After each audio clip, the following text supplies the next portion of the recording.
Good morning. Ohio gozaimasu.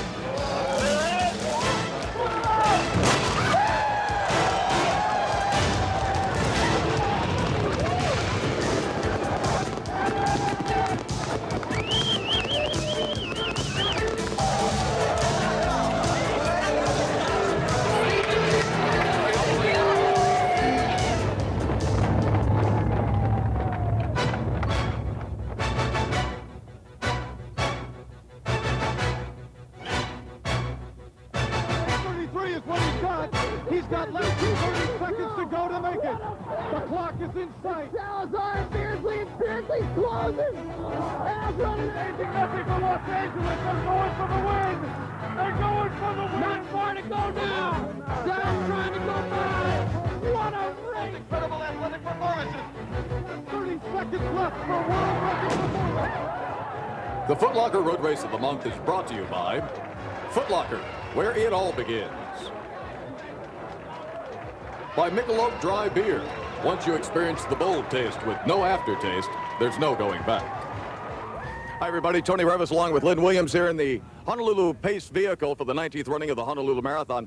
Lynn, 15,000 runners behind us making the 26-mile journey amidst the aloha spirit of the islands. And there's a camaraderie, I guess, in the marathon more than any other distance event. But this week, for some reason, that camaraderie's only gone so far. It's a crazy camaraderie, Tony, but you know, there's still a race to be run. And interestingly enough, this week, the newspapers have tended to focus mainly on the Tanzanian runners. Now, this has created a little bit of rivalry amongst especially the Kenyans. There's sort of a we'll show 'em kind of an attitude. It'll be interesting to see just what happens with the pace with regard to that rivalry. Especially since it's the young Kenyans who are out to show the Tanzanian who the best distance runners in Honolulu today are. And then when you actually feel the conditions out here, Lynn, it's already in the mid-70s, the humidity about 75–80%, and very light winds. This is not a record day. Tony, it's 5:30 in the morning and it's hot. And let's face it, to come to Honolulu and expect to run your fastest times is ludicrous unless you're from a country like Africa where you're used to those kinds of conditions. Then again, a lot of these guys want to get out there and run that sub-2:14 for Olympic qualifying standards, but we'll find out very fast whether or not they're going to be out there challenging record times. Young Benson Masha in the orange shorts there from Kenya. He is untested at the marathon distance, but he was bold enough to predict that the Kenyans could be right in there. No, I'm not afraid. I'm going to try these guys from Tanzania. I think I will try. We are going to win the race. I'm sure we the Kenyans, we are going to give them a hard time. If they say what you're telling me, I will return them the comment that we, the Tanzanians, will do that to the Kenyans. That's Rashani looking very easy in the red. Number 6 in the orange shorts, Benson is just behind. You know, it's funny that they are chippy. They have a history. They were both boxers. Now that ought to pit one against the other. There's 7 or 8 East Africans in this race. Our two-time defending champion is Simon Robert Nally in the red and white closest to the camera. And he has had not a good marathoning year, dropped out at the Boston Marathon in April with a bad groin. That healed. In his last race, he was second at a 30-kilometer race over in Europe in Luxembourg, or Stockholm, rather. So he seems to be in good racing shape leading into this competition. Here's a look at him from last year, winning his second title. A slow time, 2:17 and change. That was after his near record run of 2 years ago, 2:11:47.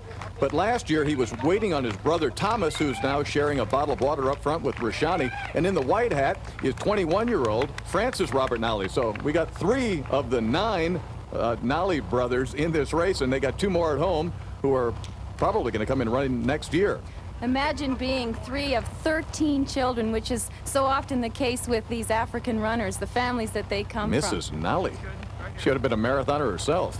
But the pace has picked up a little bit here as they're going along Waikiki Beach, and it's a 5:07 first mile, not very fast. And now it's there's the first brother act. It's first Thomas, then Simon, now Francis all get the water bottle. And here's a look at the fastest times ever at the Honolulu Marathon, led by that man on the screen, Ibrahim Hussein, who ran 2 or 3 of the fastest times ever.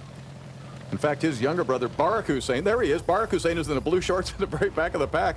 He's really a 1,500-meter runner going to college in the United States and just here basically on a long training run. He's not going to finish the race, but that sort of shows how slowly they're going early on in this competition. Well, I guess conditions are hot. Nobody seems to be willing to go out on a limb. Thomas Nolly is out front, but Rashani is matching Nolly out front. This could be the first move of the race. We'll see how it develops from here. This could be the start of them really getting a little bit more serious. We'll be back. More of the Honolulu Marathon right after this.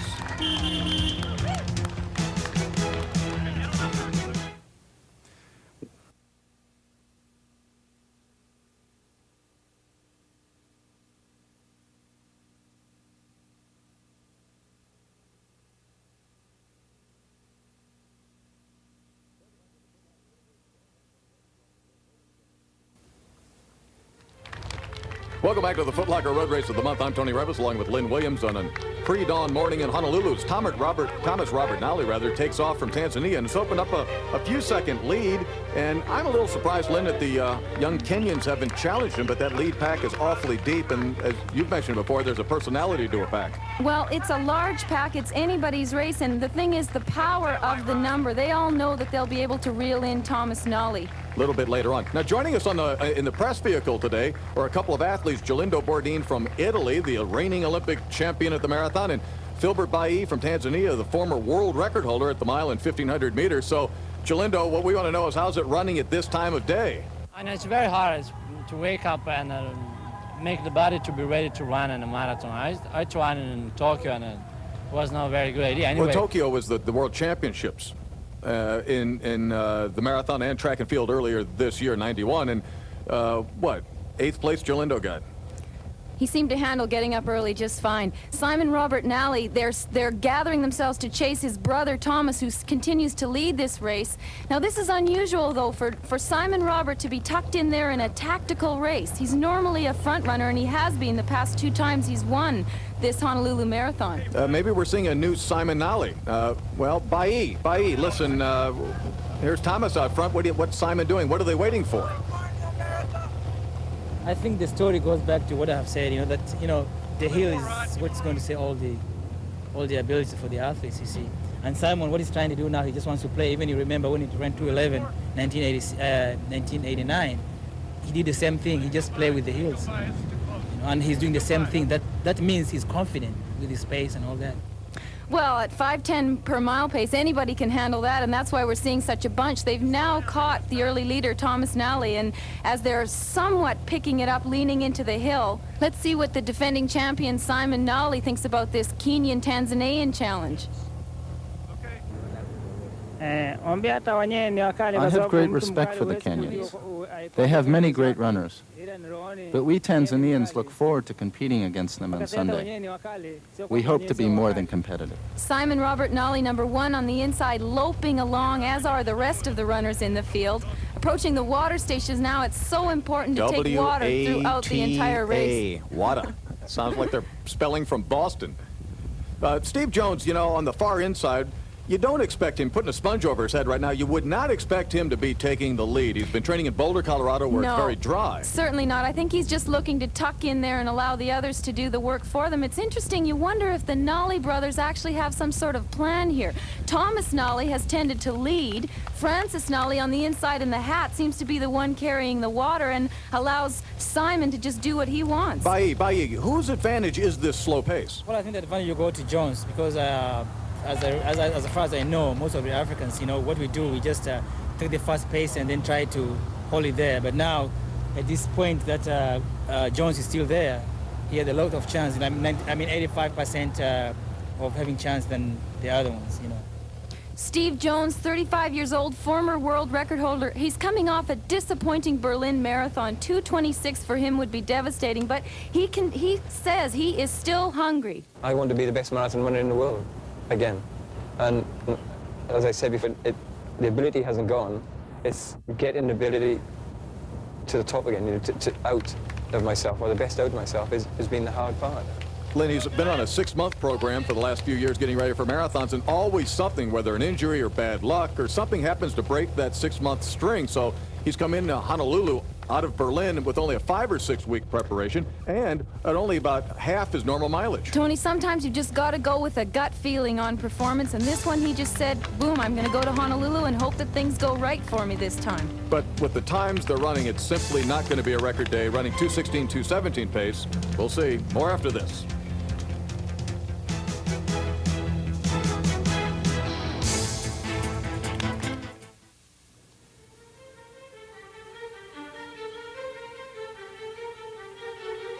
Welcome back to the Foot Locker Road Race of the Month. Dawn breaks over the top of Diamond Head. On the inside there in the black was Harry Hunnanen from Finland. Now, it's interesting, he's tucked in there very comfortably. This man has 149 800-meter leg speed. If he's there in the finish, watch out. The test is whether or not he can last. And right behind him in the yellow top is Gideon Mutisha, the other Kenyan in this field, a 2:14 man. 3 Tanzanians, 2 Kenyans, a Welshman, a Finn. Let's just watch.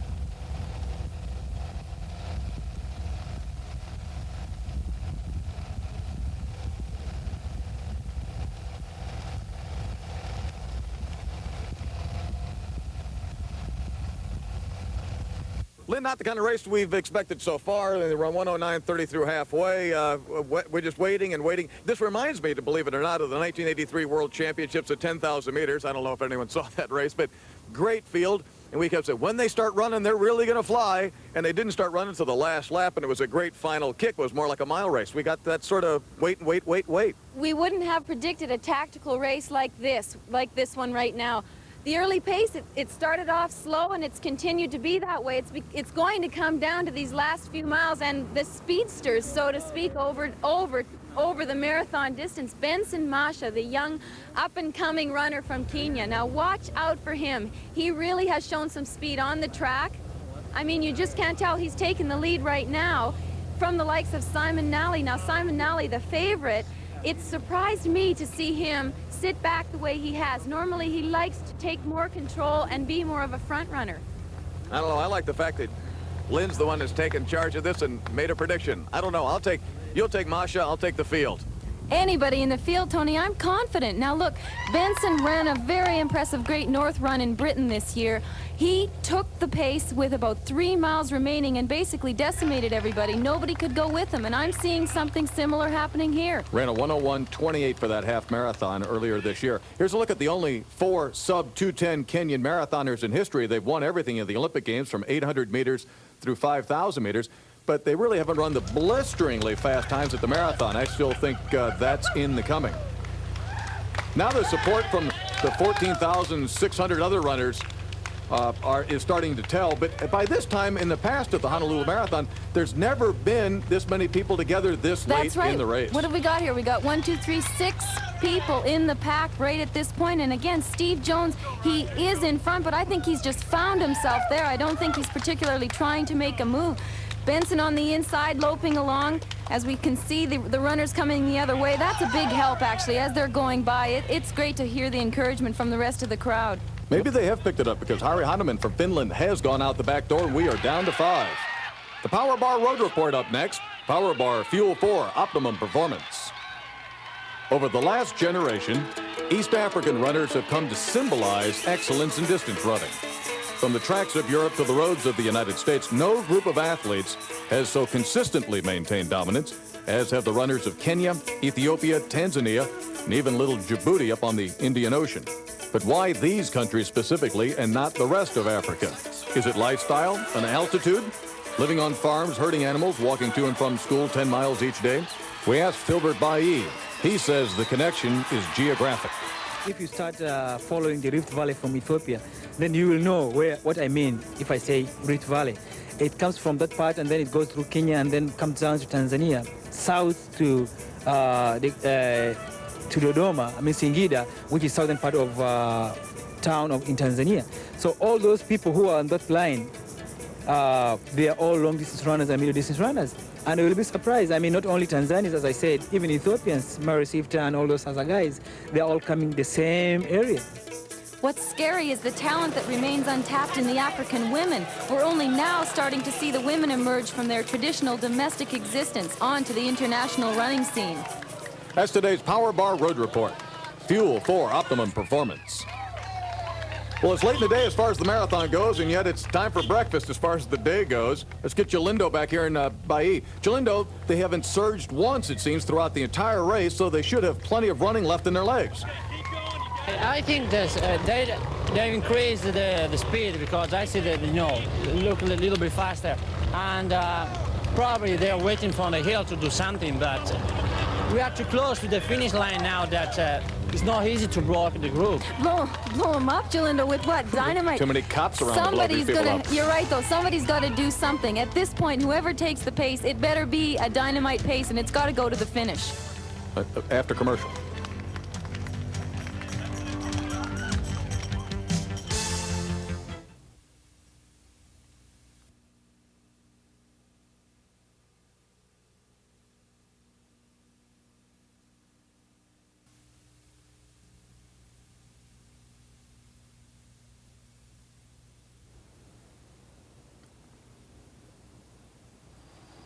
Welcome back to Honolulu. And now this month's Etonic Injury Prevention Tip. A lot of runners get shin splints. This results from small tears to the muscle where it attaches to the bones of the lower leg. Often there's pain on the front of the leg or on the inside of the shin bone, and sometimes this increases with activity. Often it's the result of an increase in training or mileage or intensity, sometimes a change in surface. Sometimes it can result from a muscle imbalance or from poor motion control and footwear. If you get this injury, you should reduce your training a little bit, apply ice to the area, get some shoes with good motion control, and apply strengthening and flexibility exercises to the lower leg. Despite all the benefits cardiovascularly that running gives us, it has a tendency to break down our connective tissue pretty severely, Lynn. So in the months to come, watch for our Etonic Injury Prevention Tips, and we'll try to make you a safer runner on yourself.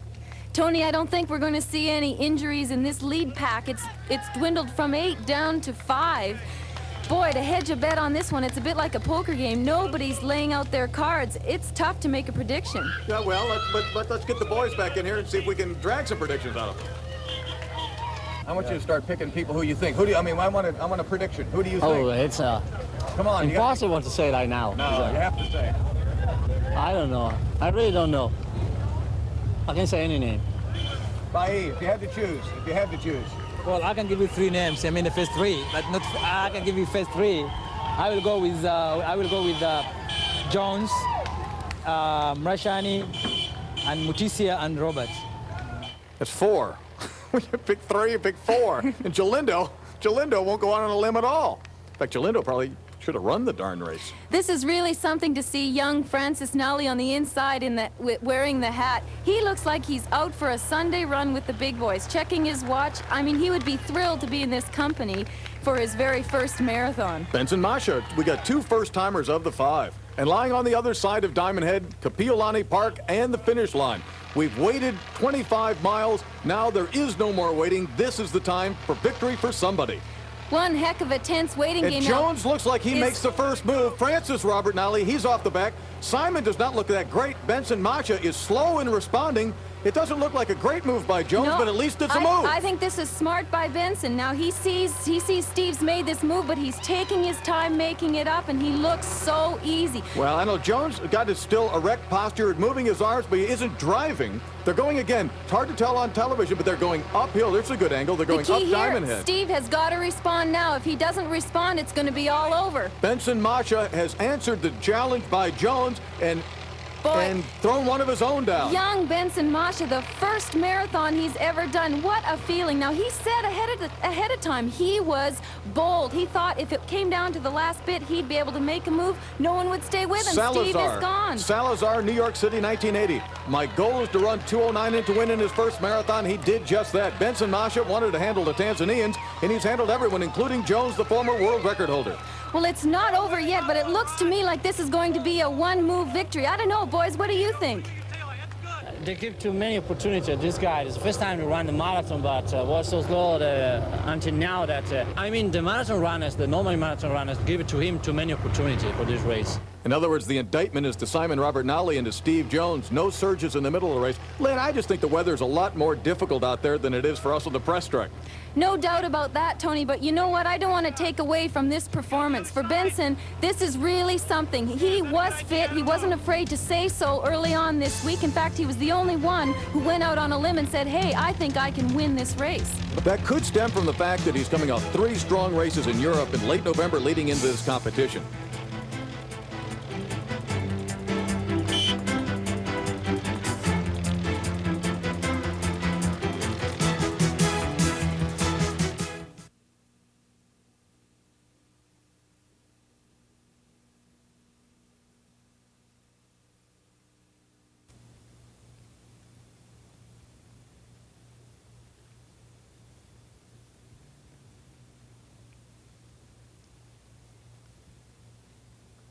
The final stretch of the Honolulu Marathon course is deceptively long, and at that stage, after 26 miles, Lynn, it must seem like forever, and you're not getting anywhere.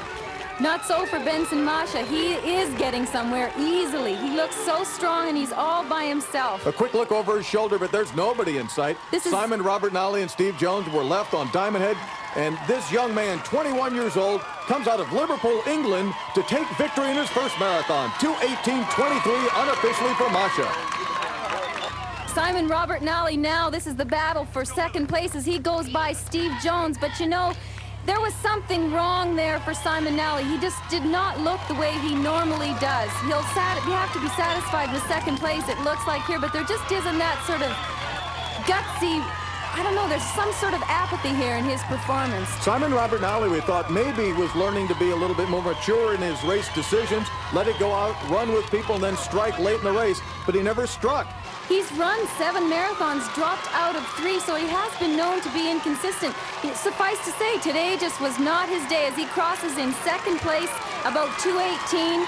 Steve Jones settles for third. He'll be somewhat disappointed with that performance. But now Tony's with our winner.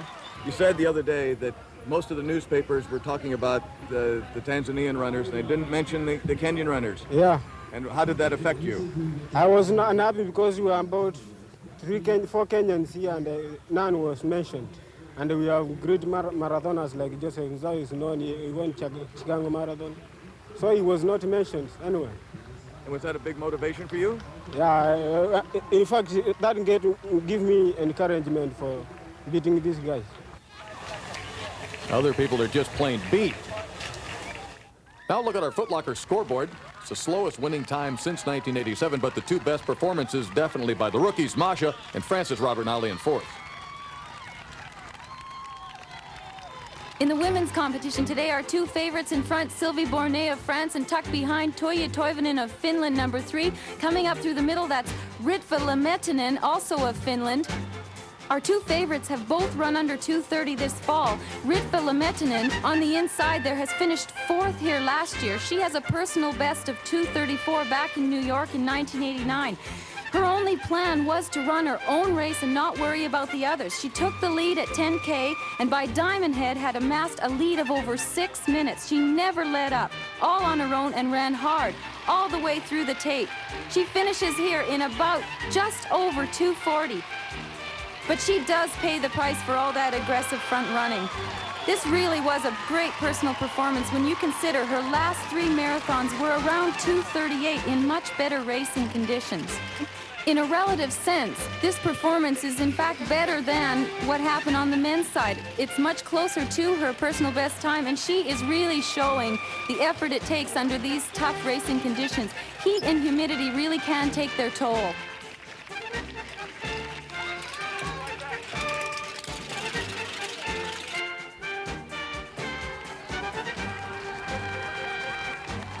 A look at the Foot Locker scoreboard. Ritva Lemettinen of Finland, our surprise winner, takes home $10,000, as does Benson Masha, and our 2 favorites dropped out. The runners are going to continue finishing behind us in Kapiolani Park for quite some time. Lynn, great field put together for the 1991 Honolulu Marathon. They were looking for that Olympic qualifying standard of sub 2:14. They didn't even come close. And yet, if they ran the same race, same field tomorrow, they could easily do it. This marathon event, it's a strange type of an event. It is, Tony, and that's what racing's all about. It really is not predictable. The gun goes off and you can't tell on the day what sort of tone is going to be set. Today, the veterans, Simon Robert Nolly, two-time defending champion, Steve Jones, former world record holder, the race wasn't fast, and it left it wide open for the young up-and-comers. Benson Masha was there for the taking. Watch for his name as he moves into the Olympic year and beyond. Remember, Ibrahim Hussein began his career here, as did Simon Robert Nolly. They developed talent at the Honolulu Marathon. Now, next month on the Foot Locker Road Race of the Month, we move into 1992 with another active contrition, another marathon down in Miami. Until then, for Lynn Williams, I'm Toni Reavis. Thanks for joining us, and as always, good luck on the roads.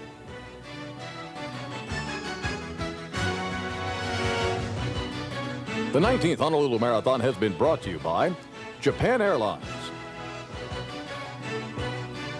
and by Head & Shoulders, because you never get a second chance to make a first impression, and by Foot Locker, where it all begins.